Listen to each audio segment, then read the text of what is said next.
Brought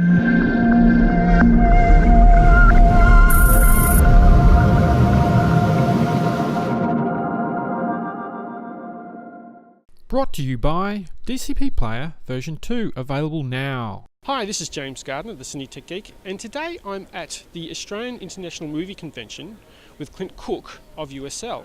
And I'm talking to him today because he's got a couple of new products, and I'm very happy for him to make it all the way down to Australia with this beautiful sun and amazing beaches. It's a very hard life. Yeah, it's tough to come down here, so it's only my second time in Australia, and it's been over a decade, and the weather is beautiful out there right now. So let's get straight into the products. We've got them both here behind us. Now, he's told me about them a little bit already, so I'll just go over them quickly. There's a CMS2200. This is a new IMB or media block, completely in the projector, and there's an I/O box to go with it. So Clint, just quickly tell us about these new products and why you've brought them to market. Okay, the CMS2200, as he says, is a standard integrated media server.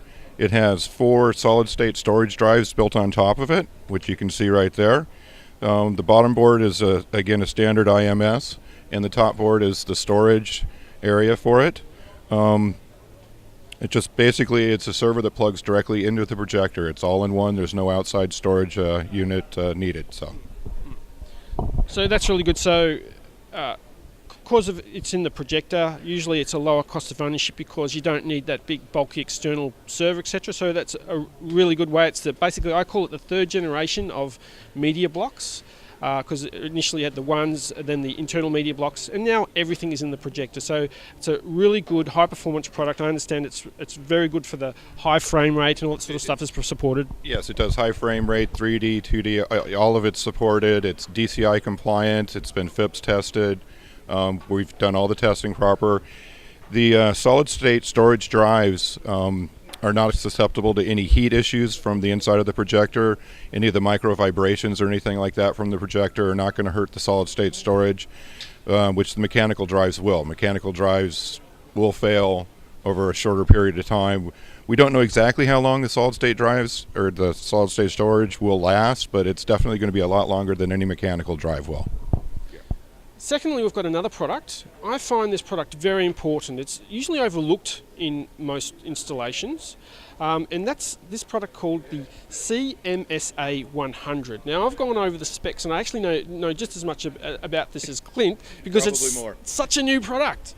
So now what this does is basically an I/O box to control automation. Now, the nice thing about this box is the price hasn't been released, but the indication of the price is really good price. I'm very excited about it. I think it's going to allow good automation at a very cost-effective level. And I'll just get Clint to agree with me because I've covered all the specs, but we've got 12 outs, 2 ins.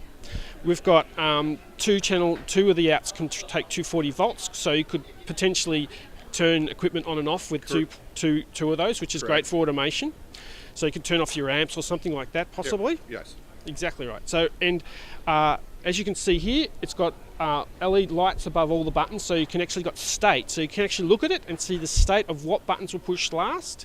And finally, and one of the best parts about it, is it's completely internet connected. So a service engineer or a NOC or some sort of integrator can actually connect into it and actually have a look at the current state of everything in the device, which is fantastic for doing remote diagnostics. Exactly. The most important part of going everything digital and no more projection staff, etc., is to know when, for example, the scope button was pressed, or scope framing on the screen is pressed, but it's not actually scope framing on the screen. And that's a hard thing to do remotely. And that's a really good idea to have these devices with this much smarts in them. It's the future. It's what you should be installing, if you ask me, with all this with unmanned automation. So at the price this is a really good product. So I'll hope to have another look at it more closely myself if Clint can let me borrow one for a while. But yeah, I'm excited about this product. An important thing that everyone seems to overlook. So thanks, Clint, for this one as well. Absolutely.